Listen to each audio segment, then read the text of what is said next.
UKలో 1 year masters. No IELTS required up to 5 years visa. High visa success rate. నమస్తే, welcome to hit TV. Tirupati laddu విషయంలో రోజుకో మలుపు తిరుగుతుంది. అసలు నిజంగానే కంటామినేట్ అయిందా ఫుడ్, లేదు అంటే రాజకీయ పరిపాలన కోసం ఏమైనా మ్యానిపులేట్ చేస్తున్నారా అంటే కొన్ని వర్గాలు వినిపిస్తున్నాయి. కానీ నిజాన్ని మాట్లాడుకోవాలి వస్తే భక్తుల విషయంలో కావచ్చు, ఇట్లు పూజారి విషయంలో కావచ్చు, వాళ్ళు మాత్రం చాలా పవిత్రమైన లడ్డు, తిరుపతి లడ్డు కావచ్చు, తిరుపతి ప్రదేశం కావచ్చు, చాలా పుణ్యాత్కరమైనది కనుక పరిగణిస్తూ ఉంటారు. కానీ ఇలాంటి విషయాలు, ఇలాంటి ల్యాబ్ రిపోర్ట్స్ రావడం ఏంటి అంటే కూడా అందరూ ప్రశ్నిస్తున్నారు. సో మనతో పాటు ఉన్నారు, చాలా మంది ప్రజలను అడిగే ప్రయత్నం చేద్దాం. అసలు తిరుపతి లడ్డు విషయంలో అసలు ఏమనుకుంటున్నారు అడిగి తెలుసుకుందాం. నమస్తే మ్యామ్. నమస్తే మ్యామ్. మేడం, మీరు ఆల్రెడీ వినే ఉంటుంటారు తిరుపతి లడ్డు విషయంలో ఇన్సిడెంట్ గురించి. అది ఆల్రెడీ ఫిష్ ఆయిల్ కావచ్చు, పంది కొవ్వు కావచ్చు, ఇవన్నీ కంటామినేట్ విషయాలు కలిసి లడ్డూని తయారు చేశారంటూ కూడా వైఎస్ఆర్సీపీ పార్టీ పాలనలో జరిగినప్పుడు అని చెప్పి అన్నారు. సో మీ పరంగా అసలు ఏమంటారు? తిరుపతి ప్రదేశం అనేది చాలా పవిత్రమైన ప్రదేశం. ఇప్పుడు ఒక రోజు ఒక గుడికి వెళ్తేనే మనం ఆ రోజు నాన్ వెజ్ తినం.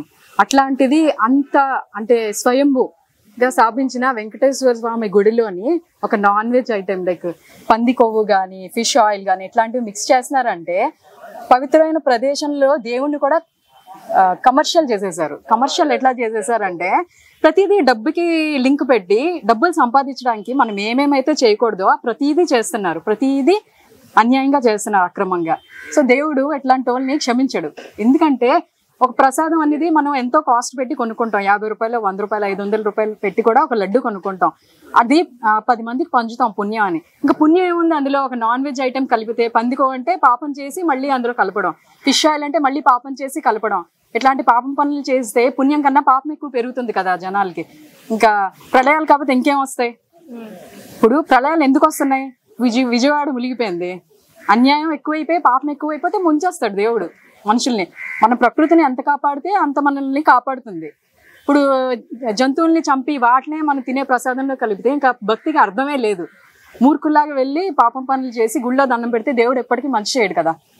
సో అది నా ఒపీనియన్. ఓకే. సో ఇప్పుడు అంటే గత ప్రభుత్వం చేసిన తప్పుల్ని ప్రతిదీ కూడా వేలకు చూపిస్తూ వస్తున్నారు చంద్రబాబు నాయుడు ప్రభుత్వం.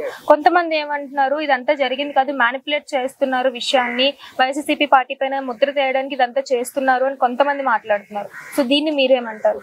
విత్ ల్యాబ్ రిపోర్ట్స్ ఉన్నా కూడా ఇదే మాటలు మాట్లాడుతున్నారు. ఇప్పుడు ల్యాబ్ రిపోర్ట్స్ ఎట్లా వచ్చాయి మేడం? ఇందులో కలిపారు అని వచ్చింది. ఏ ప్రభుత్వంలో? వైఎస్ఆర్సీపీలో.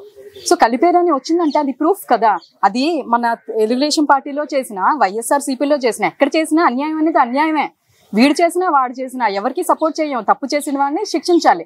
అది తెలుగుదేశం పార్టీ అయితే ఏంటి, వైఎస్ఆర్సీపీ అయితే ఏంటి? సో ఈ పార్టీ వచ్చిందని ఆ పార్టీ వచ్చిందని ఈ పార్టీ కాదు కదా. మంచి పని చేసి ఎవరినైనా మనం పొగుడుతాం, తప్పు చేసి ఎవరినైనా సపోర్ట్ చేయం ఖచ్చితంగా. జనాలకి తెలియదా ఎవడు ఏం చేస్తున్నాడో, ఎవరి పరిపాలనలో ఏం జరుగుతుంది అనేది? ఇది ప్రూఫ్ కదా, ఒక ఇండికేషన్ వచ్చిందంటే. Thank you ma'am. Hit TV app ని డౌన్లోడ్ చేసుకోండి. ఇందులో short news, live news, entertainment movies అన్ని అవైలబుల్ గా ఉన్నాయి. Please download hit TV app. Hit TV app. Hit TV app ని ఫ్రీగా డౌన్లోడ్ చేసుకోండి.